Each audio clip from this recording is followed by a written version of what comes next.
And when we got there, the guys were jumping onto the zip line and she was really enthusiastic. Meanwhile, the whole time, man, I'm like, each time I have to get on the thing, my knees are shaking, but I'm trying hard. Bro, you didn't tell me this. Hi guys, my name is Nobu Kumalo. If it's your first time here, welcome. I hope you stay. And if you're coming back, welcome back. And I hope you subscribed. Take a moment to check if you're subscribed. And if you're not, do the right thing. And also click the notification bell so that every time I upload a video, you will be notified. So today we have... Hi guys, I'm BK. Welcome to... Bro, I had an entire speech prepared. I was going to say, welcome to the love of my life, my muse, my number one fan. Nah, the ship has sailed. So today we have PK. So you've probably seen my husband around in some of our videos from the past. But the plan is that this year he's going to be a more prominent feature. You're not under duress to be a prominent feature, are you? Is this voluntary? Yes, it is. Okay, cool. So we thought instead of just throwing him into your faces, we could take this couples quiz and sort of just ice break us as a couple to you guys, so that you guys can kind of get to know our vibe and our chemistry. And so how we're going to do that is that we're going to take a couples quiz. It's the month of love, so I think it's fitting. But I asked him to look for a quiz. What I had in mind was just going to be vibes like who's most likely to laugh in a very serious situation. But he took a different direction. And like I always say, the goal with this channel is that every time people must be growing in one way or the other. So we're not just going to do vibes, but hopefully it's going to be reflective for us so that we can think about how we're doing as a couple, and hopefully for you guys, if you want to take the quiz with your person, I hope it helps. So you have the questions. Yep. What criteria did you use? I asked you to look for questions, and what's the criteria you went for? Okay, I looked for reflective questions. In fact, what I did was I had a question in mind. So when I was searching, I looked for questions that kind of fit with that criteria. Okay. Of more reflective questions for couples. Okay, cool. So how does that work? Yeah, it works. So how are we going to do it? Should I ask the questions and answer, or should we Yeah, let's alternate. Okay, cool. So I'll start. Let me see. Maybe. Yeah. I'll start. Okay, cool. So number 1, how has your partner helped you grow as a person? You'd think because I'm the one who came up with the questions, I would have thought of this a little more. I think the biggest contribution that you've made to me is helping me to face confrontational situations.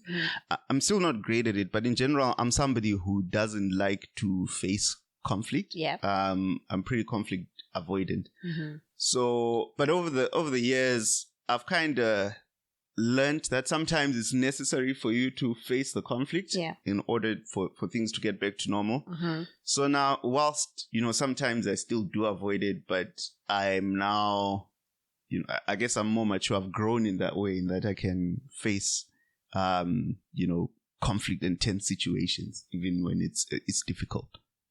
Cool. So I think for me, you've helped me grow in that you've taught me work ethic. You are the person who there's no day la mahala, there's no day where that just goes by and you've done nothing productive, unless when on holiday, of course, right? But you're genuinely a person who's sometimes even on holiday. Sometimes even on holiday, you carry your work laptop anyway. But you're the type of person who is always reading and learning and just trying to be better at what they do and learn something new. So I think it has helped me. I'm still struggling with it, but I know what a good work ethic looks like, and I've seen the results of it because the things that you touch and do, you always somehow seem to prosper. So yeah, I think that's how you've helped me grow. Oh, nice. Cool. Second question. What strength did you discover in your partner during challenging times? it definitely has to be your ability to be calm and rational and diplomatic and like diffuse situations. Because I'm the one who's like, there's absolutely no way. This is unacceptable. We must, But you're the one who's like, no. Take a step back. Let's think, why would a person behave like this? Yes, they're the one who's wrong, but just try to put yourself in their shoes. They're probably feeling embarrassed already, so let's not. So you're the person who like, I always say you're diplomatic, like you know how to like calm the situation down and help people resolve their things in a more calm. Mm-hmm. Yeah, Mena. Yeah. I think that's a good strength.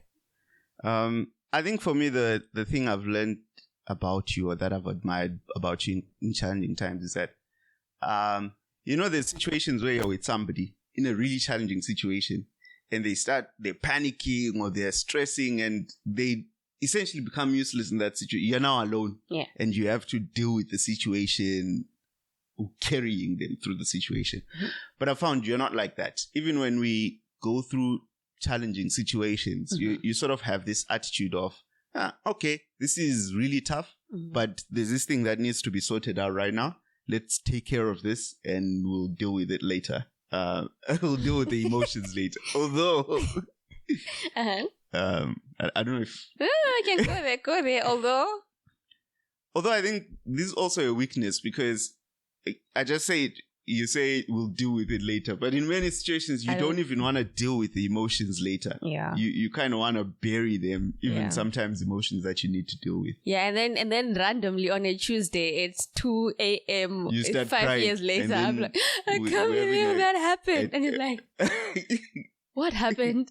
You remember 5 years ago? Yeah, okay. Next question. In what ways do you think your partner has made you a better person? Oh, I think you've definitely made me a lot more kind, mm-hmm. I think, to people. Because like I said earlier, a very diplomatic person who likes to put yourself in the person's shoes. You're the turn the other cheek type of person. You're very considerate and kind, and I think that has sort of rubbed off on me. There's so many situations where I've been like, I'm so done, like with this person or this thing or whatever, and you have taught me like to extend grace. Mm-hmm. So I think definitely it's kindness and extending grace. Okay. How have you made me? Oh, wow. Have you made me a better person? I'm thinking not because they aren't ways you've made me a better person. Wow. After how many years? Isn't it 9 years? How long? 9 years this year of being together. I'm thinking because there's so many ways you've made me a better person. Okay. In terms of how you've made me a better person, I think this is going to seem like a what have I learned from you type question again, right? But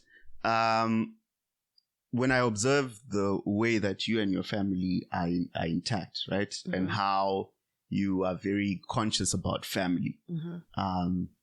I don't know if I'm already a better person in that regard, but mm-hmm. I'm definitely better than I used to be. And this is because I was the sort of person who would just disappear, My folks... don't know where I am in the world or how I'm doing. But, now I'm the sort of person where from time to time, I'll check in, I'll send a text. Mm-hmm. This is a very long from time to time, but I do it now, A for effort. Or even just to know where people are, right? So maybe I don't tell them about what's going on in my life as much, but I do find out about them a little more than I used to. Because, back in the day, you'd say, Unkazu ngaphi? I'm like, I don't know. Mm-hmm. I don't know, Yeah. So I think I'm a better person in that regard. Cool. Question number 4. Share a time when your partner pushed you out of your comfort zone for the better. Okay, I've got a story. So when what's the last holiday place we went to? Seychelles? Thailand. No, before Thailand. Seychelles, yeah. All right. So when we're in Thailand, Seychelles. You said when we're in Seychelles, yeah.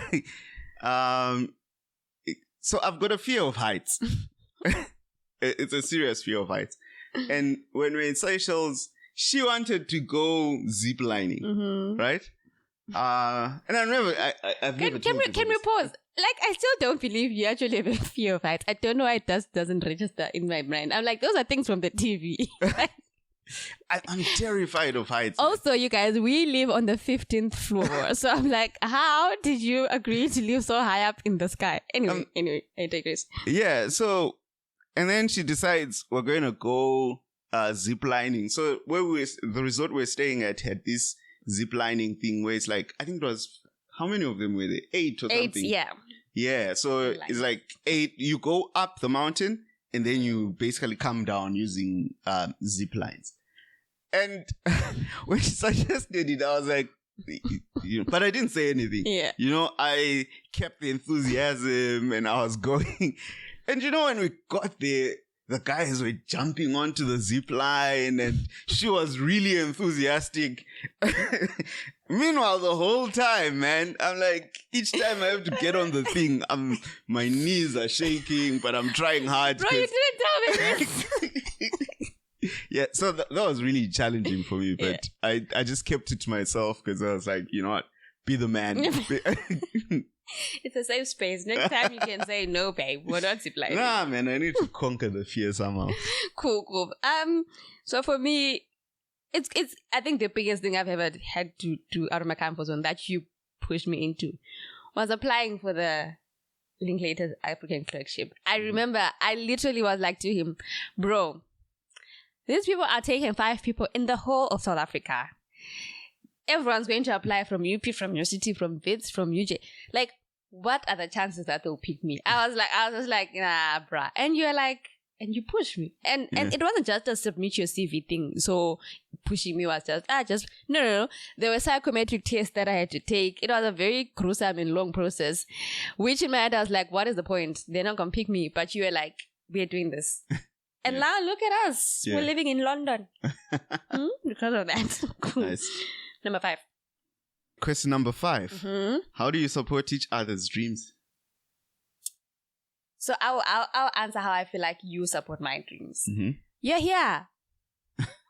You're here doing this thing on YouTube as an introvert. I think you've always believed in me more than I believe in myself. And even with this YouTube thing, you're always like, I really think there's so much potential in here. If you just put in the work, here's an idea. This is an idea for the video. These mics that we're using, I didn't have to ask. You bought them and you sorted things out. You taught me how to edit. For the first couple of times you were doing the editing. So I think you're so invested in my dreams more than I am. You send me links to videos about how to grow a YouTube channel, or I think this would be great for a video. So I think, you really do put your money where your mouth is. Your money where your mouth is. Yeah. Okay, that's nice. I think for me, it's more than anything giving me the space to do my thing, right? I'm generally somebody who works a lot. Mm-hmm. I spend a lot of time learning and just, locking myself in my cave. And you generally give me the space to do that, right? And I know this because I think in some cases, you'd have a partner who's like, no, stop that. Or it's, work time is done. Come, let's chill and whatever, right? But you've kind of embraced the fact that my leisure is sitting there reading something, right? Mm-hmm. That's something I enjoy, and that's something that contributes to all of the things that I want to do. I mean, you always say to me, like, you know a lot about a lot of things, and that comes from me spending that time learning a lot about a lot of things. Okay. And you let me do that. I've never felt like, and now I have pressure to balance attention with her and whatever, right? So, sure, I still have to leave time for us, and I do, but you don't put pressure on me to like get out of your room and Cool. I'm amazing. Cool. So number 6, describe a moment when you felt extremely proud of your partner. I can't wait to hear. Is it me who's starting? Yes. Oh my days. I have to think. I'm always proud of you. But you're the one who started. Yeah, all right. I think for me it embodies something that I heard from Esther Perel, right? Mm-hmm. Where it's like people feel most attracted to their partner when they see them in their element. And that's really true for me. So one time we're presenting this lesson, right, at church. You remember the money thing, right? And I it's one of those things that are kind of close to us. We really thought around the subject a lot. And so when and this is many instances, right? But whenever I see you talking and you're hitting those points that we spoke about, and you've got all this charisma and I'm blushing. And yeah, so in that moment, I'm like, yeah, that's my girl, you know? And yeah, in those moments when you are in your element, doing your thing, you always say you love talking. And teaching. Yeah. And yeah. It's quite interesting because it's exactly, it's almost like exactly linked to... I'm crying. Are you crying? Mine is also, I think, closely linked to you because... So for me, it's not necessarily like in a maybe public setting, whatever, but it's when, and I don't see it work, but it's even whether in our friendship groups, whatever, like when we are talking and you're making sense, like you have this way of commanding respect, right? And people like stop and listen to you, and people really think you're deep, and you're in the same way when we're preparing for this, like you didn't look for shallow questions, right? Like each time you're going to open your mouth and speak, I know you're going to say something so profound and so deep, and that's going to get people thinking, okay, we need to, you know. And you're also that type of person who is not afraid to go there, like to go the controversial route, but with a goal in mind. And so it's just how you command respect. So it's almost, and you do this a lot, almost every single Sabbath, especially at church, because that's where we really see each other, you know. Yeah, like I know if we're in class, you're going to say something, and I'm gonna be like, "That's my man, my man." Yeah, so I think, yeah, of course, there are so many things that you've done where I've been so proud. Actually, I think one thing though is actually scrap everything that I've said. When you took the leap to jump from civil engineering to software development, actually, that is my thing. Like you self-taught yourself to software development from the ground up. So seeing you get your first job as a software developer, knowing that you did all this, you put in all the time and effort and knowledge and into teaching you something that people go to school for 4 years for, and you taught yourself and you landed a job, and someone said, I want to hire you to do this thing. I was like, that's my man. Yeah. I've got another one. Since you added another one, I've got another one as well. I think for me, YouTube, right? Because you started last year in April or something like that. 2 years ago. 2 years ago. It's been 2 years. Wow. It's been 2 years. I'm slacking. It's been 2 years. But anyway, when you started, I think like you grew so much in like 8 months. And when you started, you're like, I want to do this thing. And you just went for it. I said, okay, I don't want to be editing for you. I'm going to teach you how to edit.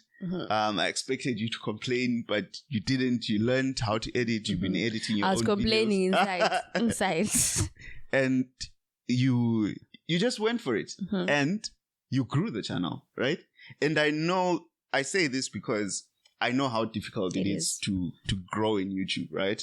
You need a lot of consistency, you need a lot of charisma and stuff like that. But you went for it, and your channel grew quite fast. You got monetized in a few months. 8 months, yeah. Yeah, so I was really proud of you in how you did that. And like I always say, I think there's a lot of potential, and I think you've got a lot to share. So yeah, that's one of the things that I'm really proud of you about. Okay, cool. Number 7. How has your love for each other changed since you first met? I think it's settled. It's sure. The other day you asked me, I don't know what the exact question was, but do I wonder if you would choose me again? That's like, I don't even wonder. I'm like, I know you choose me again. So I think it's become certain. and sure, like I don't lie awake at night wondering if one day you'll wake up and leave me. Like there's always the possibility. Men will embarrass you. But like I think it's settled. It's sure. We know what we're doing here.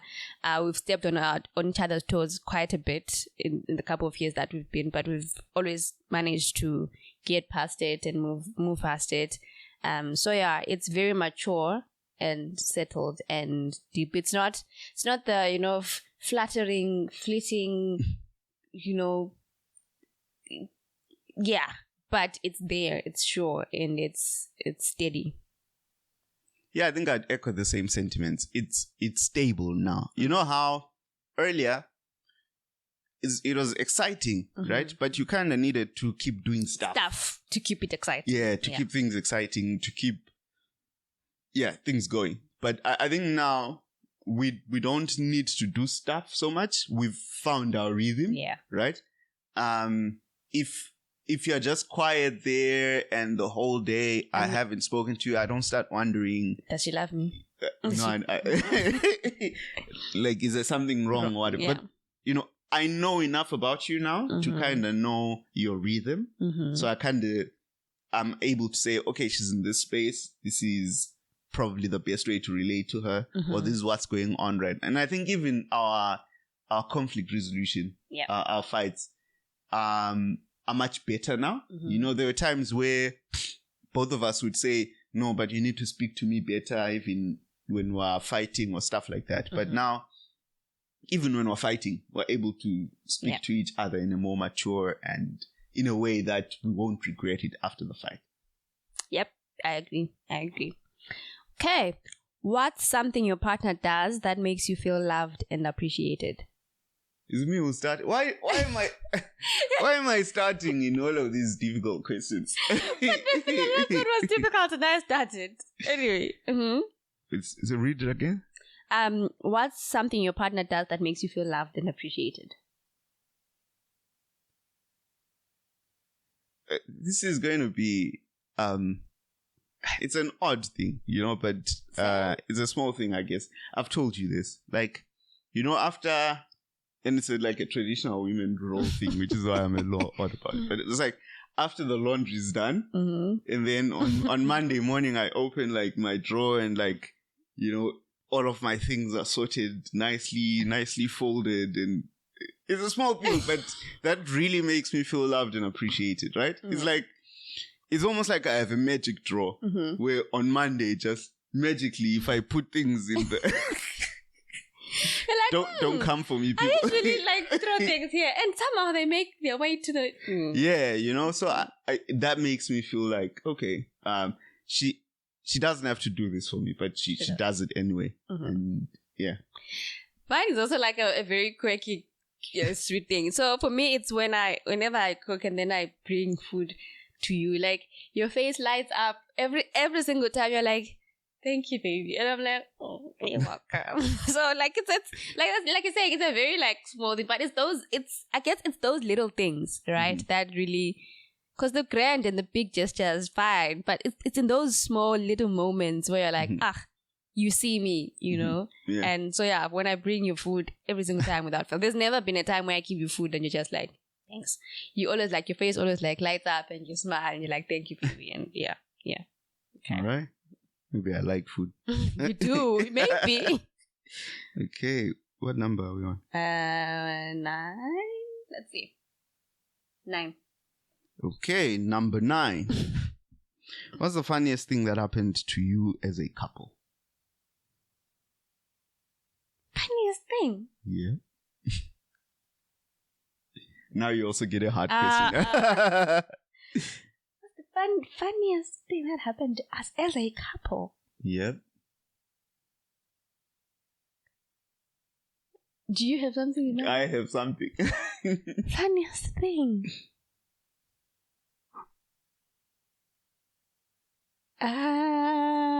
Guys, I'm stuck. Funniest thing, like funny that happened to us as a couple. Okay, I think maybe not funny, maybe inconvenient, maybe, I don't know, something. Yeah, inconvenient would be, you remember when we went out for New Year's Eve all the way across town. Yeah. And then we were coming back. The train stations were closed or something. And this was New Year's Eve because it's... We went for New Year's Eve in Canary Wharf. Exactly. Right? Why am I now We went for New Year's Eve in Canary Wharf, and then when we were coming back, because it was New Year's Eve, the trains were closed. Mm-hmm. So the next best thing were the buses. But the buses... fine.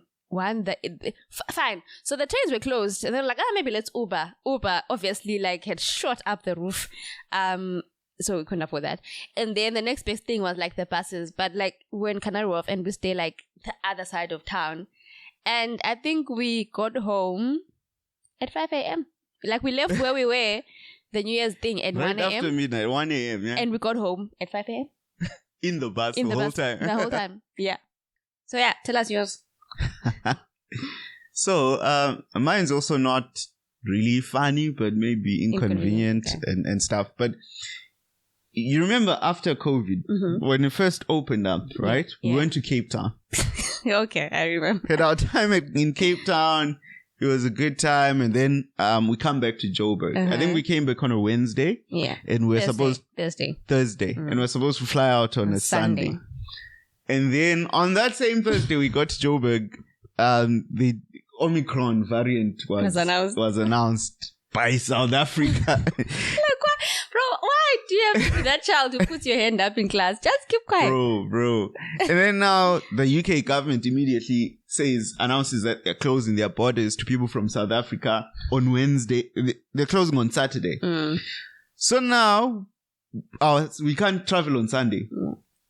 So now we get online. We're trying to get tickets to travel a little earlier, but I think everyone discovered that at the same time. Yeah. So, it was wild. It was hard to get tickets. You find a ticket, when you go to check out, it's gone. We eventually found a flight, and we were like, cool, we'll go.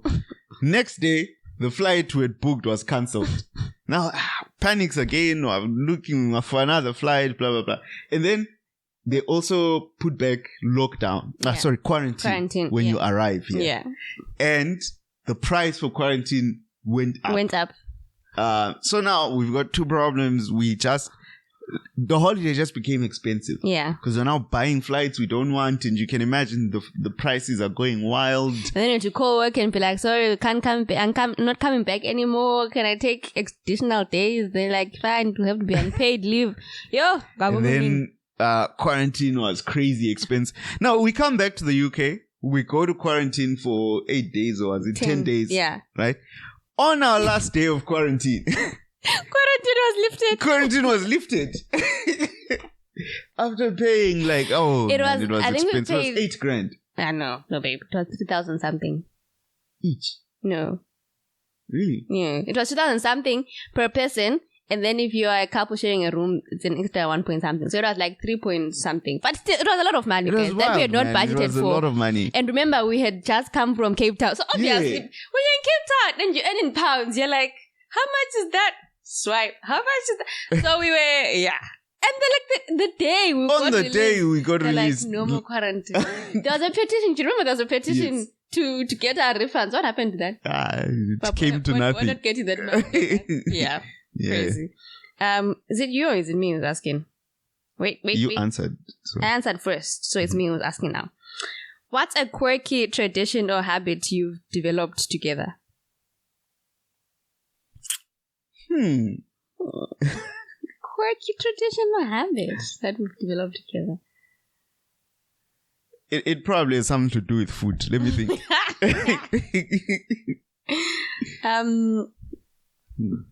Have you thought of something? No. Well, I have thought of things, but they're not for the public palate. We have our things, but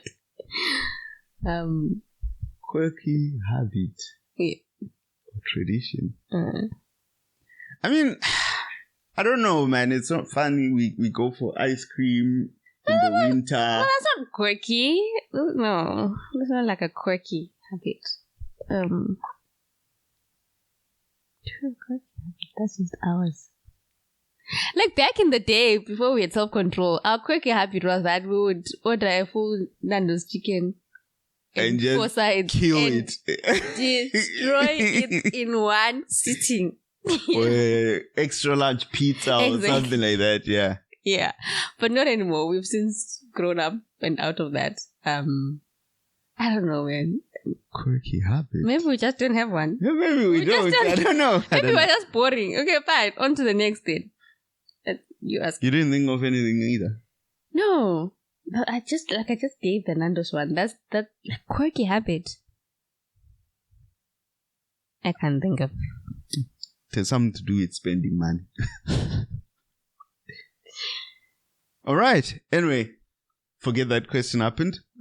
Number 11. What's a goal you have as a couple for the next year? What's a goal we have as a couple for the next year? We need to make money. Forget our goals, man. To make money. No, I think we said this year we really want to be intentional about creating multiple streams of income. So like, we are working towards case in point. Case in point, working towards having like proper side hustles. Mm-hmm. Yeah. Yeah, what can I say after that? Yeah. Our goals are around creating multiple streams of income. Yeah. So being serious about YouTube for Nobu's side is one of them. For me, it's getting more gigs. Getting more gigs, starting a business, things like that. Yeah. Cool. And final question. It's you, yeah. How do you envision your lives together 10 years from now? Wow. It's like an interview. Right? Where do you see yourself in the next 10 years? I would have quit, bro. I'm joking. 10 years from now I'm 34, I'll be 45. 45. I envision, so I'll be retired. We will be retired. Nobu might still be working. Yeah, so I want to retire early. I'll probably, but what I mean by retire is from formal employment. Yeah, formal employment. I'll probably still be working, but on my own things at my own time, like be in full control of my time. We'll be rich. Yeah. That is the plan. In 10 years' time. What else is in our goals for 10 years? Well, I can add more to those. Obviously, maybe we'll grow our family, God willing. But, those things are up to God in the end of the day. So, with our 5 kids? 4. Or 6. 4 kids. And I also will be retired. Thank you. But like he said, by retired, I don't mean stay at home, do nothing. Except take care of the house and the kids. I don't know. I don't think I could do that. But control of our time. So doing our own things. Maybe on a consultancy basis or whatever. But generally in control of our time. Traveling a lot? Traveling, yes. We're going to be traveling. That's part of why we want... No, but that's part of why we want to have control of our time. So that we can travel, And we've spoken about... if possible, homeschooling our kids. So that would be great also for travel because it would mean that we don't have to wait for the school holidays because school can still happen on travel. So, yeah, I mean, just wealth, abundance, wealth, not just in monetary things, but wealth in terms of love, family, all the time, all the things that matter. That's what I can think of. Yeah. Cool. So we failed to think of a quirky tradition. Bro. We should have a quirky tradition. We need to create a tradition. This is one of our goals for this year. I wouldn't call it a tradition, but like you said, it's about spending money. That's not good advice. From time to time, we will forget the budget and look after our emotions. I think so. This is I guess it's a quirky thing, right? In that sometimes we're like, hey, bruh, you know what? Let's go to Thailand. For example, I don't know if I should share this. I'll cut it off. We should share it. For example, on our way back from home in December, we were like, I wonder what it would be like to fly business class. We didn't have the money for we had the money, but we didn't have the money specifically for that. But we had money in our savings, and we're like, so we got to the counter and we're like, how much is business class? And they told us, and we're like, let's do it. So we flew business class, So it was spontaneous about fun and Yeah. We should probably stop, but no, but I don't think we should. Yeah, we should do it less, maybe. But I think because we're generally very disciplined with our finances and we're generally in a very good place, it kind of gives us breathing room to be like, we're going to, but we'll be okay because generally we are look after our emotions. Okay. So from time to time, we look after our emotions. Yeah. So this was fun. Mm-hmm. You enjoyed it? Yeah. Will you do it again? Yeah. So yeah, guys, thank you for staying this long. I hope you guys had a good laugh and a good reflective what you call this, I don't know. Yeah, I hope this was fun. And I hope you got something out of it. And yeah, do take the time to just take the quiz with your person. Maybe we'll link the question, maybe we'll put the questions in the description box so that you and your person can just take the quiz. But yeah, please tell us your favorite moments from the video. What made you laugh? What made you feel good? What made you reflect deeply? But yeah, apart from that, let's continue to do the right thing, which is to subscribe, to like the video, and to share with our people. And yeah, I will see you guys next time. All right. Bye-bye. Cool. Bye.